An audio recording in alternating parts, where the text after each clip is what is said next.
നമസ്കാരം, റിപ്പോർട്ടർ മലയാളിയിലേക്ക് സ്വാഗതം.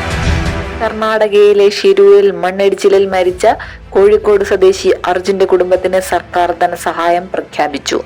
അർജുന്റെ കുടുംബത്തിന് 7 ലക്ഷം രൂപയോളം ധനസഹായം നൽകാനാണ് ഇന്ന് ചേർന്ന മന്ത്രിസഭാതല യോഗം തീരുമാനിച്ചിരിക്കുന്നത്. മന്ത്രിസഭാ യോഗത്തിന് ശേഷം നടത്തിയ വാർത്താ സമ്മേളനത്തിൽ മുഖ്യമന്ത്രി പിണറായി വിജയനാണ് ഇക്കാര്യം മാധ്യമങ്ങളെ അറിയിച്ചത്. അർജുന്റെ ഭാര്യയ്ക്ക് നേരത്തെ ജോലിയും സർക്കാർ ഉറപ്പുവരുത്തിയിരുന്നു. മേപ്പാടി ഉരുൾപൊട്ടൽ ദുരന്തത്തിൽ ഉറ്റവരെല്ലാം നഷ്ടമായ ശ്രുതിക്ക് ജോലി നൽകാനും മന്ത്രിസഭാ യോഗത്തിൽ തീരുമാനമായിട്ടുണ്ട്. വാഹനാപകടത്തിൽ ശ്രുതിയുടെ പ്രതിശ്രുത വരൻ ജെൻസനും അടുത്തിടെ മരണപ്പെട്ടിരുന്നു.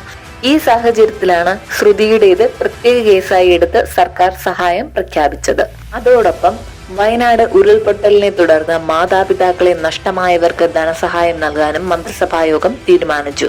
ഇരു മാതാപിതാക്കളെയും നഷ്ടപ്പെട്ട 6 കുട്ടികൾക്ക് 10 ലക്ഷം രൂപ വീതവും മാതാപിതാക്കളിൽ ആരെങ്കിലും ഒരാൾ നഷ്ടപ്പെട്ട 8 കുട്ടികൾക്ക് 5 ലക്ഷം രൂപ വീതവും നൽകുന്നതിന് ഇന്ന് ചേർന്ന മന്ത്രിസഭായോഗം തീരുമാനിച്ചു.